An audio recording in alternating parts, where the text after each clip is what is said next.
Hi అండి, ఎలా ఉన్నారు? ఆరోగ్యమస్తు యూట్యూబ్ ఛానల్లో నేను మీ ముందుకు తీసుకొచ్చింది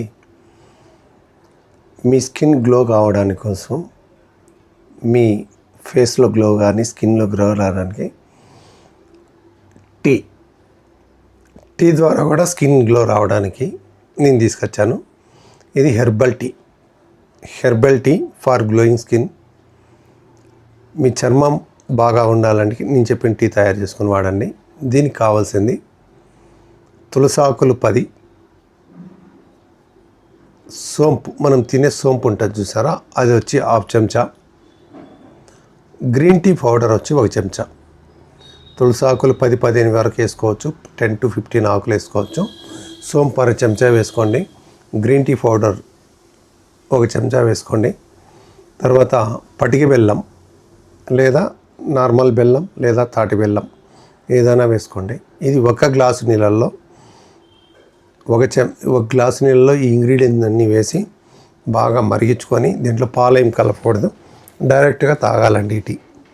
ఇది క్రమంగా మీరు 1 or 2 times మీరు తాగినప్పుడు కానీ తాగుతూ ఉంటే దీంట్లో మీకు ఏమవుతుందంటే మిల్క్, వితౌట్ మిల్క్లో మీరు తయారు చేస్తున్నారు కాబట్టి నేచురల్ టీ ఇది మీరు తాగొచ్చు. మీరు అలవాటు ఉన్న వాళ్ళు, ఎప్పుడైతే మామూలు టీ ఉన్న వాళ్ళు మానాలనుకుంటే ఇలా నేచురల్ హెర్బల్ టీకి వచ్చేసి క్రమంగా ఆ టీ మానేసేయండి. అది ఆరోగ్యానికి మంచిది కాదండి. కాబట్టి ఈ టీ మీరు తయారు చేసుకొని ఎలా ఉందని మాత్రం ఖచ్చితంగా తెలియజేయాలి. ఒకసారి చెప్తాను. దీనికి కావాల్సింది ఏంటంటే తులసి ఆకులు పచ్చివి తీసుకోండి, 10-15 ఆకులు తీసుకోండి. 1 సోంపు వచ్చి 1/2 చెంచా తీసుకోండి.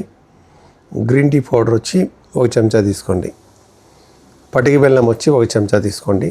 దీంట్లో ఇంకా కొద్దిగా మంచి టేస్టీగా రావాలనుకుంటే అల్లం కూడా వేయండి, పచ్చిది అల్లము.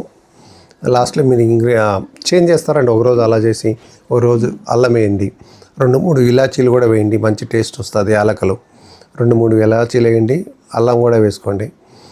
దీన్ని చేసుకొని ఈ హెర్బల్ టీ నేచురల్ టీ కాబట్టి ఈ ఇలాచీలు హార్ట్కి చాలా మంచిది. ఈ అల్లం వచ్చి కూడా రక్తాన్ని బాగా శుద్ధి చేస్తుంది. కఫ సమస్యలు ఉన్నా కూడా వాటికి నివారించగలుగుతుంది. అల్లం వల్ల చాలా లాభాలు ఉన్నాయి.